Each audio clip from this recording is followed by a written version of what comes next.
میرے عقب میں نظر آنے والا یہ روڈ ایم اے جناح روڈ ہے۔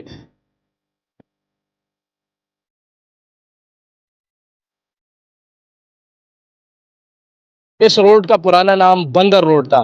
بندر سے آپ یہ مت سمجھنا کہ یہاں پر پہلے بندر رہا کرتے تھے۔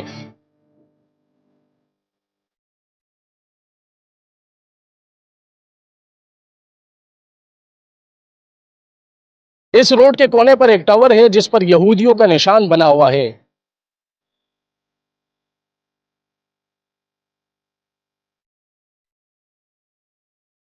السلام علیکم جی، چلتے پھرتے میں آپ کو خوش آمدید کہتا ہوں۔ میرے عقب میں نظر آنے والا یہ روڈ ایم اے جناح روڈ ہے۔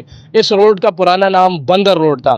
بندر سے آپ یہ مت سمجھنا کہ یہاں پر پہلے بندر رہا کرتے تھے۔ دراصل بندر اردو میں پروٹ کو کہتے ہیں، اس لیے لوگوں نے یہاں کا نام بندر روڈ رکھا، کیونکہ یہ روڈ بالکل سیدھا بندرگاہ کی طرف جاتا ہے۔ اس روڈ کے کونے پر ایک ٹاور ہے جس پر یہودیوں کا نشان بنا ہوا ہے۔ یہ کیوں بنا ہوا ہے، یہ کس نے بنایا ہے، ہمیں اس بارے میں نہیں معلوم۔ آپ کامنٹ سیکشن میں بتا دیجئے گا۔ اس روڈ کی اگر تاریخ کی میں بات کروں، تالپوروں کے دور حکومت میں یہ روڈ بندرگاہ کو ٹرمینلز کے جوڑنے کے لیے تعمیر کیا گیا تھا۔ اس کے بعد 1860 میں انگریزوں نے آ کر اس روڈ کو مزید ترقی دی اور اس روڈ کو مزید وسیع کر دیا۔ تقسیم ہند کے بعد 1949 میں اس روڈ کا نام تبدیل کر کے ایم اے جناح روڈ رکھا گیا۔ بندر روڈ یعنی ایم اے جناح روڈ کا شمار کراچی کے تاریخی اور پرانے روڈوں میں ہوتا ہے۔ اس سے پہلے یہاں پر انگریز اور تالپور چلا کرتے تھے اور اب ہم چلتے ہیں۔ بندر روڈ پر کئی گانے اور ڈرامے بنائے گئے۔ سب سے مشہور ڈرامہ مرزا غالب بندر روڈ پر ہے، اور اس کے علاوہ احمد رشدی کا سب سے مشہور گانا کیواڑی سے بندر روڈ ہے۔ ایم اے جناح روڈ کا شمار کراچی کے طویل روڈوں میں ہوتا ہے۔ اس کی لمبائی 6.1 کلومیٹر ہے۔